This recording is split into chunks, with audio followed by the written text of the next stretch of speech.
이 신명기는 모세 오경의 마지막 책이고 특별히 이 다른 오경의 네 권의 책과 다른 것은 무엇이냐면 이 신명기에 무엇이 언급되어 있냐면 하나님께서 이스라엘 백성들을 사랑하신다라는 내용이 언급되어 있다고 말씀을 드렸습니다.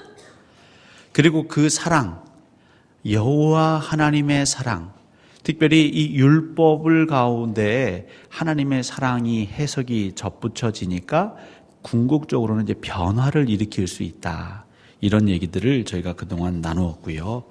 특별히 이제 오늘 6번 신명기의 기본적인 진리는 이 단원부터는 좀 더 구체적으로 우리가 이 신명기의 핵심 메시지들을 좀 나누어 보도록 하겠습니다. 이걸 위해는 저희가 성경을 좀 같이 찾고 읽고 우리가 말씀을 나누기 원하는데요. 먼저 여러분 신명기 6장 4절과 5절을 같이 찾아보겠습니다. 신명기 6장 구약성경 4절 5절입니다. 제가 가진 성경은 구약성경 270면입니다. 신명기 6장 4절과 5절 우리 같이 한번 읽어보겠습니다. 시작. 이스라엘아 들으라. 우리 하나님 여호와는 오직 유일한 여호와이시니 너는 마음을 다하고 뜻을 다하고 힘을 다하여 내 하나님 여호와를 사랑하라. 아멘. 미국의 어떤 한 교회에 감리교 교회였던 것 같습니다. 그 주일 이제 그 지역의 감독, 이제 목사 중에 감리교는 그 지역을 총괄하는 이제 감독 제도가 있는데요. 그 감독님이 오셔서 설교를 하셨답니다. 근데 이 교회는 역사가 좀 되었는지 교회 건축 당시에 이제 본당 이 앞 전면에 스테인드 글라스로 건축이 되었고 그 스테인드 글라스에는 예수 그리스도의 상이 이제 조각이 되어 있었다고 합니다. 감독님이시니까 또 연륜도 어느 정도 있었을 것이고 아마 설교를 좀 길게 하셨던 모양입니다. 그 교회에 이제 엄마와 아이가 같이 예배를 드렸는데 그 감독님이 설교를 다 마치고 단에서 내려가는 그 길에 그 아이가 엄마에게 하는 얘기가 있었습니다. 엄마, 설교가 끝나고 감독님이 내려가시니까 예수님이 보여요. 이렇게 얘기를 했다는 거죠. 근데 이제 그 얘기를 설교를 마치고 내려가던 그 감독님이 들은 거죠. 그러면서 그 감독님이, 그 목사님이 깨달은 게 있었습니다. 그건 무엇이냐면, 자칫 잘못하면 내가 설교의 자리라고 하고 복음을 전하는 자리라고는 하지만 내가 예수 그리스도를 가릴 수도 있겠구나. 그 아이는 단순히 목사님이 예수 그리스도를, 교회를, 하나님의 나라를 바라보는데 장애물이요 이런 내용이 아니라 그 어린아이는 그 교회당 전면에 있는 스테인글라스에 예수 그리스도를 못 봤고 이제 목사님이 내려가시니까 보이기 시작했어요라고 말했지만 이제 그것이 그 감독에게는 또 하나님이 주시는 메시지로 들리는 것이죠. 교회를 다니는 사람들이나 다니지 못하는 사람들이나 제일 많이 우리가 고민하고 힘들어하는 게 무엇이냐면 흔히들 덕이 안 된다라는 표현입니다.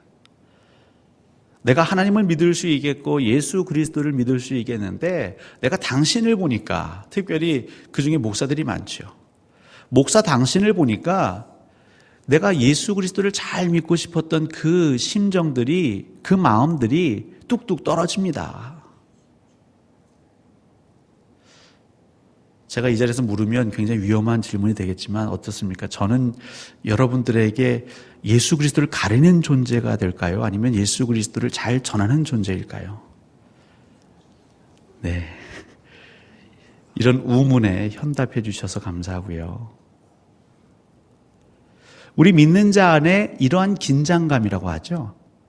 이런 거룩한 긴장감이 있느냐 없느냐는 매우 중요합니다. 사실 어느 순간부터 사람이 교회를 특별히 하나님의 영광을 예수 그리스도를 가리기 시작하는 때가 도래하기 시작했습니다. 지금은 잘 모르겠지만 이전에 교회 건축할 때에 막 설왕설래하는 논쟁 중에 하나가 뭐였냐면 예배당 전면에 십자가가 있어야 되느냐 없어야 되느냐 뭐 이런 논쟁들이 있었습니다. 그래도 교회에는 십자가가 있어야 된다. 또 어떤 이는 십자가도 우상이 되면 안 된다. 굉장히 의로운 대화인 것 같지만 언제서부턴가 우리에게는 그러한 대화들, 그러한 서로의 의견 충돌들이 종국적으로는 무엇을 못 보게 하냐면 예수 그리스도를 못 보게 하는 것이죠. 하나님께서는 성전을 지을 때에 십자가가 있어야 된다, 없어야 된다, 그것에 마음이 그렇게 많이 가실까요? 하나님의 마음이 없는 곳에 우리 사람들은 너무 머물러 있을 때가 많습니다. 성전을 지을 때 창을 크게 내야 되느냐, 작게 내야 되느냐, 공간 구조 배치는 어떻게 해야 되느냐, 구제는 교회 안에 있는 사람에게 먼저 해야 되느냐, 밖에 있는 사람에게 먼저 해야 되느냐. 물론 우리 주변에서 충분히 생각할 수 있는 문제이지만 때로는 그 작은 것에 너무 매인 나머지 큰 것을 보지 못하고 종국적으로는 하나님을 보지 못하는 일들이 비일비재해진 것이죠. 문제는 하나님을 보지 못하면 여러분 어떤 일이 생기냐면 우리에게는 재앙이 됩니다. 우리 아이들에게 보통 얘기할 때 아이들은 본대로 말하고 본대로 따라한다 이렇게 말하고 있죠. 우리 자녀들은요 그냥 본대로 배웁니다. 부모의 삶을 통해서 아이들은 보고 느끼고 행동하기 시작하는 것이죠. 그러면 우리가 자녀들이 무슨 얘기를 하고 무슨 행동을 하느냐에 따라서 사실은 그 가정을 대충 유추할 수 있죠.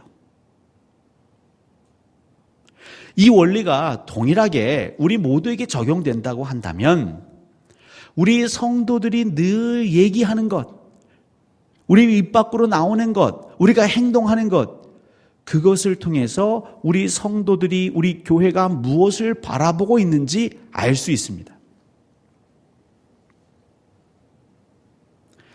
한번 자문해 보십시오. 나는 무슨 얘기를 많이 하는가? 자기가 바라보고 관심 있어 하고 정말로 마음을 두는 것을 우리는 늘 말하게 되어 있습니다. 그래서 세상 사람들은 돈 얘기를 제일 많이 합니다. 세상은 수단과 방법을 가리지 아니하고 이 땅에 살아가는 사람들이 돈을 바라보게 만듭니다. 나는 돈 싫어라고 하지만 만나는 사람들, 광고, 영화, 드라마, 내 주변에 돌아가는 세상살이 그 모든 것이 돈으로 이루어지는 것을 보게 되는 것이죠. 어떤 사람들은 그 자녀만 바라봅니다. 이 자녀가 잘 되는 것, 잘 되게 내가 만들어야 되는 것. 그래서 우리의 그 학부모들은 모이면 자녀 교육에 대해서 그렇게 열을 올리면서 아주 그냥 성토를 하죠. 엄밀한 의미에서 그리스도인들이 모이면 무슨 얘기를 제일 많이 해야 할까요? 우리가 정말로 하나님을 바라보고 있고 하나님의 나라, 우리가 나아가야 할 그 표대를 바라보고 있고 그 예수 그리스도 십자가를 늘 바라본다면 우리는 어떤 얘기를 제일 많이 해야 할까요? 또 우리의 삶과 우리의 행동은 어떠해야 할까요? 때로는 우리 앞을 가리는 사람을 문제를 보거나 심지어는 우리 안에 그 문제에 갇혀서 우리가 그 예수 그리스도를 보지 못할 때가 너무나 많죠. 그러니까 신명기는 그 부분에 대해서 굉장히 단도직입적으로 우리에게 명령하고 있습니다. 이스라엘아 들으라. 그 당시 교육은 시청각 교육이 아니라 이제 말로 전하는 교육이죠. 그러니까 이것은 단지 들으라는 게 듣는 것으로 끝나는 것이 아닙니다. 너희는 마음을 다하고 성품을 다하고 힘을 다하여 내 하나님 여호와를 사랑하라. 내 하나님 여호와를 들으라. 내 하나님 여호와를 바라보라. 내 하나님 여호와를 집중하라. 이런 의미가 될 것입니다. 우리 인간은 사랑하는 대상을 늘 보기 원합니다. 가까이 하기 원합니다. 손에 담기 원합니다. 소유하기 원합니다. 그러니까 너희들은 힘을 다하여서 할 수만 있다면 모든 수단과 방법, 너희들이 동원할 수 있는 수단과 방법을 동원해서 여호와를 소유하라.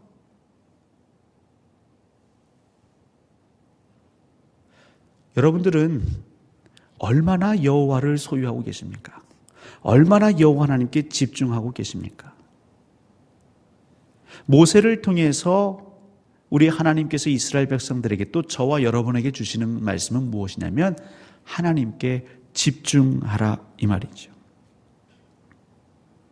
근데 이 집중은 가만히 있어도 쉽지 않은데요.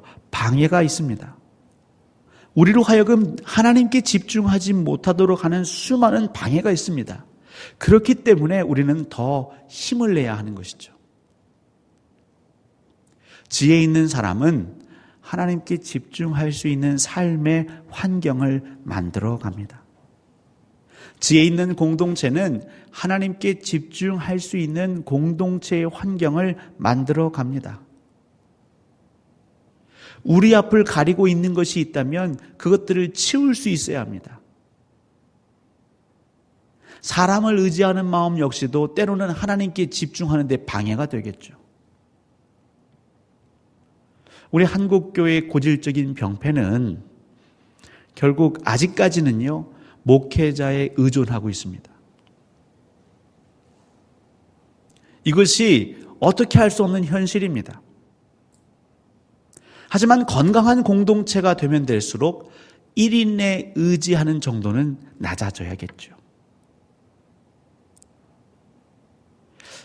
하나님의 교회를 하나님이 운행하시는 걸 우리가 믿는다면, 하나님이 섭리하시고 계획하신다는 걸 믿는다면 꼭 그 사람이 아니면 안 된다라는 고집, 그것은 우리가 치워야 하는 것이죠. 물론 목회자에 대한 자부심은 필요할 수 있겠습니다. 너무나 엉망이면 안 되겠죠. 목회자가 목회자의 그 길을 걸어가는 것과 성도들이 그런 목회자를 바라는 것, 그 정도 선에서 멈춰야지요. 근데 목사 하나에 따라서, 사람 하나에 따라서 내 마음이 갈팡질팡하는 건 무엇에 대한 반증이냐면 내가 여호와께 집중하지 아니하고 알게 모르게 사람에게 집중하고 있었다는 반증이 되겠습니다. 사랑하는 성도 여러분, 우리의 눈을 높이 들어서 바라봐야 합니다. 우리가 가야 할 그 최종 목적지, 그곳에 집중하다 보면요, 우리의 흔들림의 폭은 점점 좁아질 것입니다. 사람을 보지 마십시오. 여호와 하나님께 집중하십시오. 그것이 신명기에서 하나님이 우리에게 주시는 가장 최고의 말씀입니다. 온 힘을 다해 젖먹던 힘까지 다 짜내어서 여호와께 들어라. 여호와를 집중하라. 바라보라. 일이 많으면 많을수록, 내가 해야 할 것들이 많으면 많을수록, 나를 둘러싼 문제가 많으면 많을수록 더 여호와를 바라보려는 그 집중력을 키우라. 그래서 때로는 우리의 삶의 자리에서 벗어나는 게 필요합니다. 어떤 분 그러시죠. 목사님, 집에서 예배 드리면 되잖아요. 집에서 기도하면 되잖아요. 물론 괜찮습니다. 일터에서도 기도할 수 있고요. 오가는 중에도 기도할 수 있습니다. 근데 문제는 우리가 집중하는 데 방해가 될 때가 있습니다. 집중이라는 게 아주 훈련되지 않으면요, 그 집중의 단계에 들어가는 도입 단계가 있습니다. 근데 집에 있으면 실상 쉽지 않죠. 가끔 저 역시 교회 사무실을 떠나 집에서 책도 보고 말씀 준비도 해야지라는 마음으로 집에 갑니다. 마음을 단단히 먹고 갑니다. 하지만 정말 여우 같은 아내와 토끼 같은 자녀들을 보다가 보면요, 집중이 안 됩니다. 그냥 그 웃음소리 또 이야기 소리에 조금씩 마음이 뺏길 수밖에 없는 것이죠. 때로는 우리가 그래서 집중할 수 있는 곳을 만들어 놔야 하고, 바라기는 여러분, 교회가 그런 곳이 되어야겠죠. 그럼 두 번째 뭐가 있냐면요. 우리가 하나님께 집중하기 위해서 우리가 집중하는 데도 노력하지만 또 한 가지 중요한 건 우리 스스로가 다른 사람이 하나님께 집중하는 데에 걸림돌이 되어서는 안 되겠습니다. 목회자가 우리 성도님들이 하나님께 집중하는 데에 걸림돌이 되어서는 안 되겠습니다. 두 가지 측면인 것이죠. 첫 번째는 목회자가 하나님의 말씀에 어긋난 삶을 살면 걸림돌이 되겠죠. 또 한 가지는 하나님의 말씀대로 사는 듯 하면서 여러분의 마음을 훔치기 시작하면 그것도 안 되겠죠. 똑같습니다. 성도님들 서로 이 두 가지의 가치와 이 마음의 태도를 항상 생각하셔야 합니다. 내 언행, 나의 행동이 누군가에게 거치는 것이 되어서는 안 됩니다. 교회에서는 목소리를 낮추십시오. 소리 지르지 마십시오. 말을 부드럽게 하십시오. 함부로 얘기하지 마시고 내가 얘기하기 전에 3번은 생각하십시오. 다른 데서는 모르겠지만 교회 안에서는 그렇게 하십시오. 왜냐하면 나의 말이 상대에게 거치는 것이 되고 여호와 하나님을 집중하는 데에 걸림돌이 된다면 여러분 그 뒷감당을 어떻게 하시겠습니까? 물론 그것 역시도 우리 각각의 사람의 선택이라고는 할 수는 있겠지만 그래도 우리가 1차적으로 내가 다른 이들의 걸림돌이 되어서는 안 되겠죠. 또 반대로 사람들의 마음을 환심사려고 하지 마십시오. 교회 안에서 너무 특별한 관계가 많으면 처음에는 즐겁고 유쾌하지만 그것이 또 다른 어려움이 되겠죠. 제가 이번 주 중에 제 모교인 숭실대 가서 어떤 한 교수님을 만났습니다.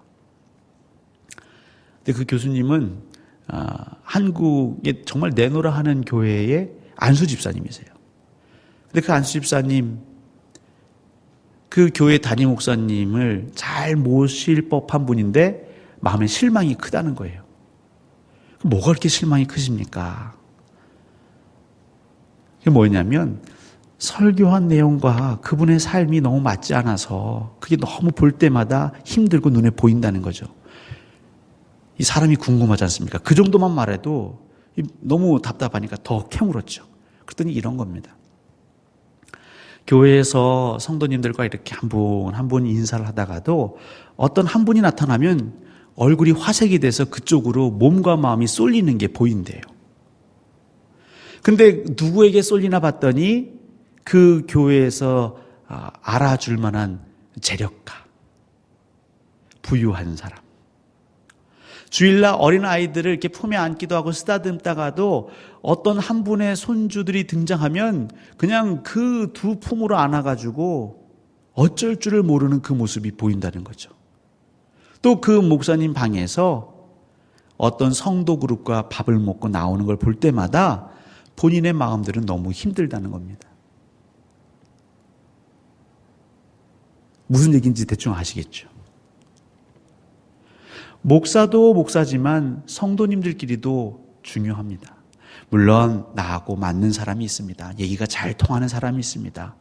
그래서 친교할 수 있습니다. 하지만 그것이 너무 지나쳐도 때론 그것이 걸림돌이 됩니다.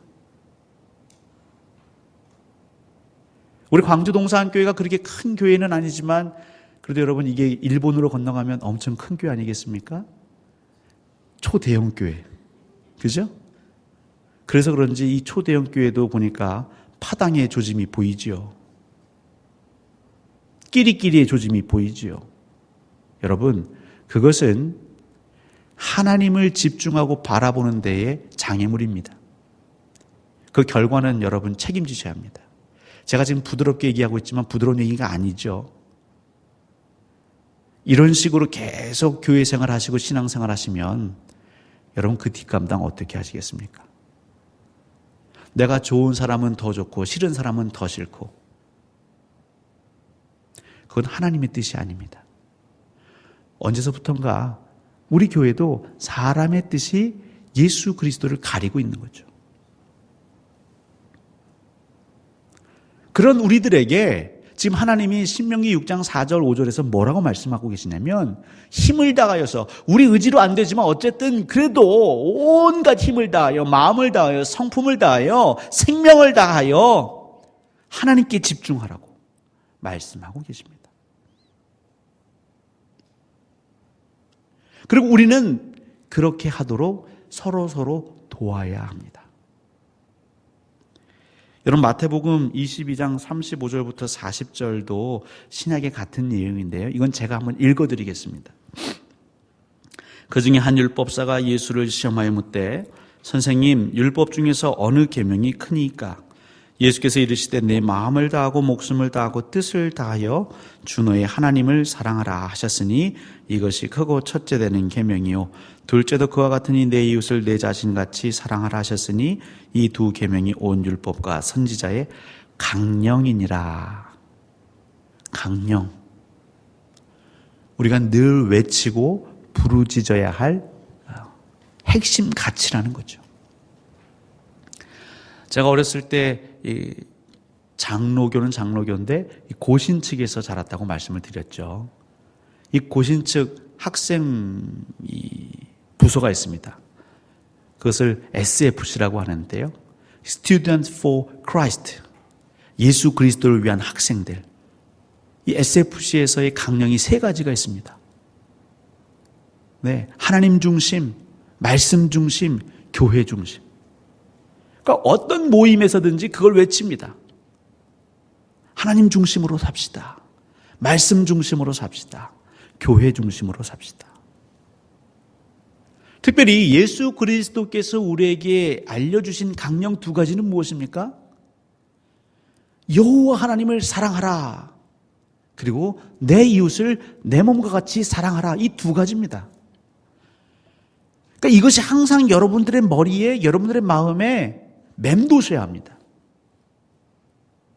무엇을 결정하기 이전에 이 강령에 비교해 보셔야 합니다. 사업 계획을 세우기 전에 이 두 계명을 비교해 보셔야 합니다. 정말 이것이 여호와 하나님을 사랑하는 것과 일치하는 것인가? 내가 지금 저 성도에게 뭔가 말하려고 하는데 그것이 여호와 하나님을 사랑하는 것과 일치하는가? 아니면 내 이웃을 내 몸과 같이 사랑하라는 그 말씀하고 혹시 대치되는 건 아닌가? 이 두 가지가 그리스도인들에게 강령이 될 때에 비로소 교회는 교회다워지는 것이죠. 강령은, 우리 하나님께서 주신 말씀은 예배할 때 그 1시간 잠깐이고 나머지 23시간, 내가 잠을 자는 시간을 포함하여서 대부분의 시간은 내 안에 있는 나의 강령, 나의 삶에 준 것들, 나의 삶의 그 기준, 그것이 우리의 강령이 된다면 안타깝지만 저와 여러분들은 하나님의 제자가 아닙니다. 예수 그리스도의 제자가 아닙니다. 세상의 제자가 되는 것이죠. 사람의 제자가 되는 것이죠. 그러면서 그리스도의 제자인 척 하는 것이죠. 그리고 그 그리스도의 제자인 척 하는 사람들이 강단에 서거나 교회 리더의 자리에 서게 되면요, 그건 재앙입니다. 그들의 선택과 그들의 결정이 뭇 백성들에게는 비복음, 반복음, 적그리스도의 행위로 비춰지게 되겠죠. 근데 우리가 그들을 욕할 수 없는 건 저나 여러분이나 우리 안에는 하나님의 강령이 있는 것이 아니라 세상의 강령이 자리하고 있지 않습니까?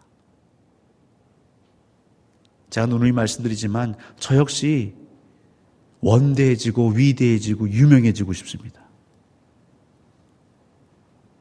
그 욕망이 가득합니다.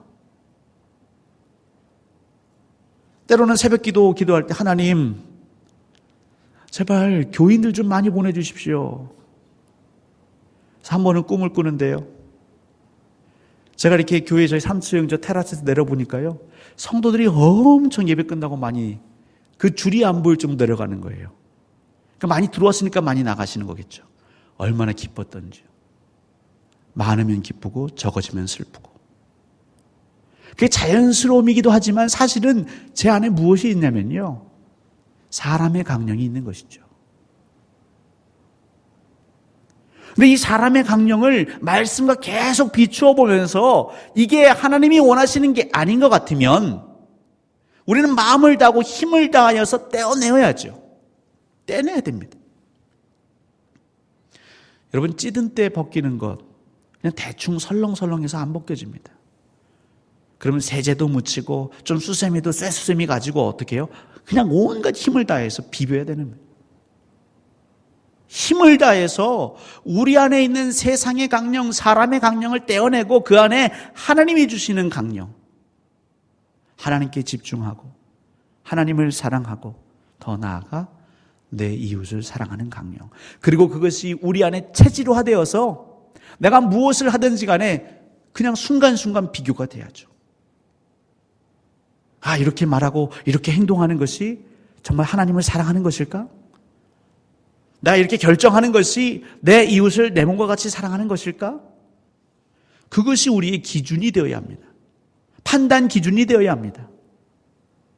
그럴 때 우리를 하나님은 하나님의 백성이다, 예수 그리스도의 제자다라고 말씀하실 것입니다. 우리 한 가지만 더 보면 신명기 6장 23절입니다. 이건 교재 여러분 박스 안에 있죠. 신명기 6장 23절을 한번 같이 읽어보겠습니다. 시작.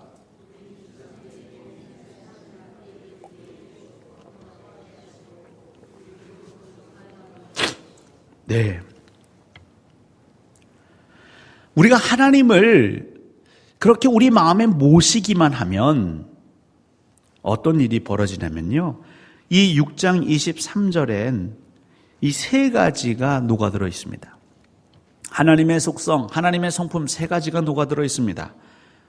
제가 큰 따옴표로 세 문제 좀 나눠놨죠. 우리 조상들에게 맹세하신 땅을, 이걸 통해서는요, 하나님의 신실성을 우리가 엿볼 수 있는 것입니다. 펜이 있는 분은 먼저 적으십시오. 하나님의 신실성.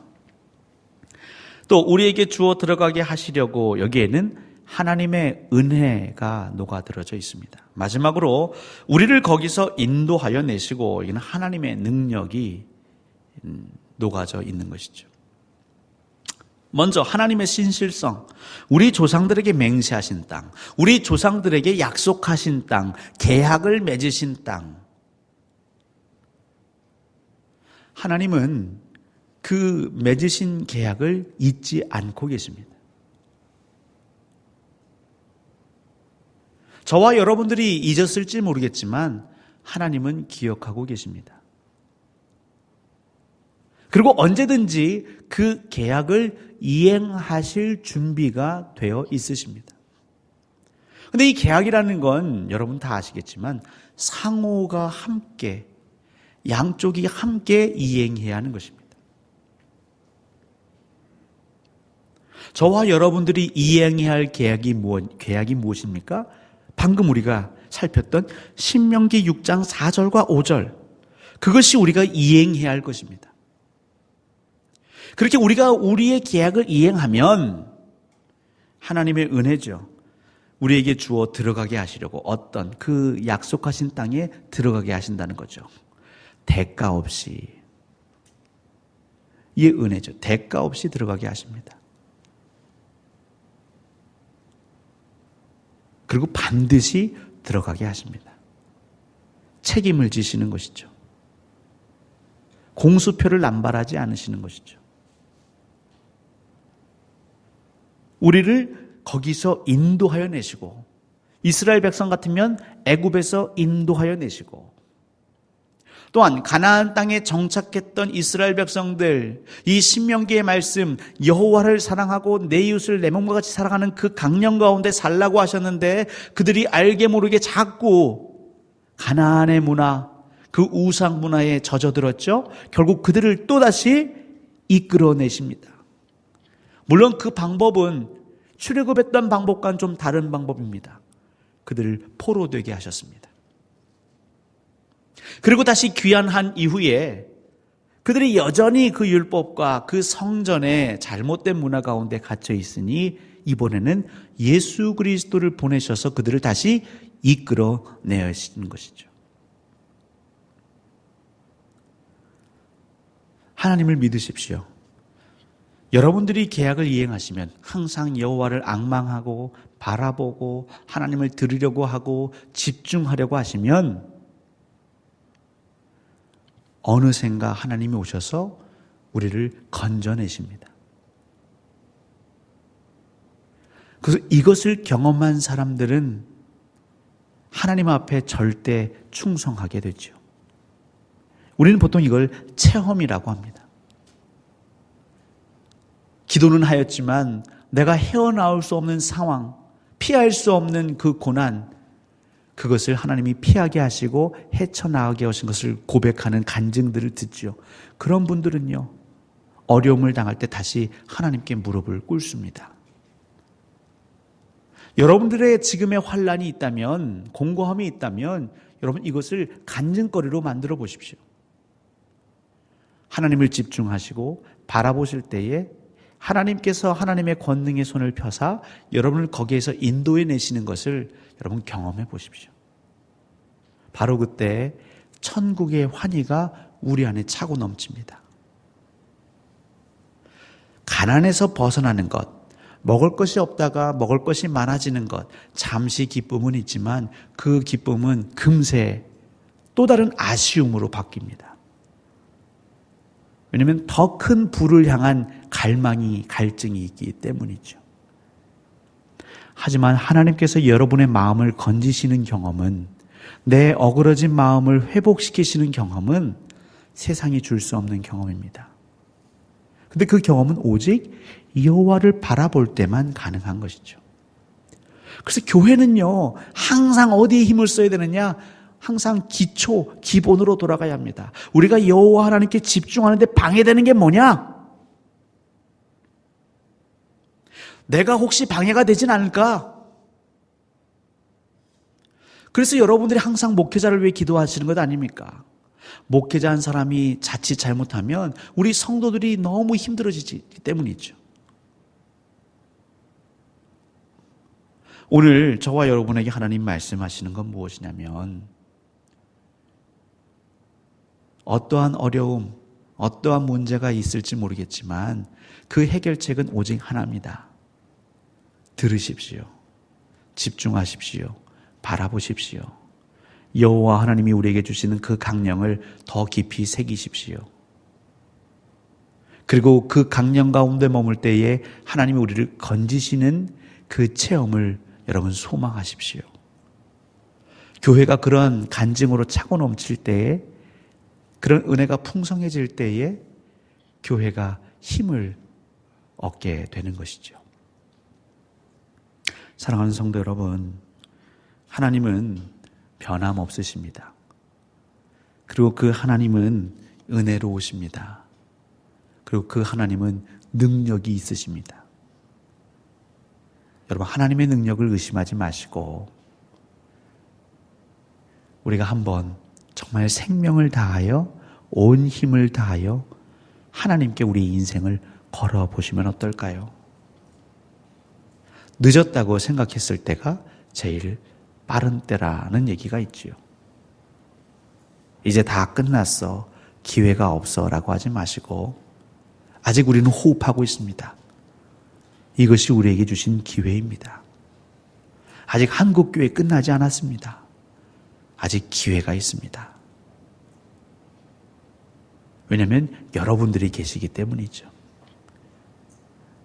말씀 앞에 순종하려고, 말씀을 들어보려고, 말씀을 붙잡아 보려고 이 저녁에 나오시는 여러분이 있기에 아직 우리에게는 기회가 있습니다.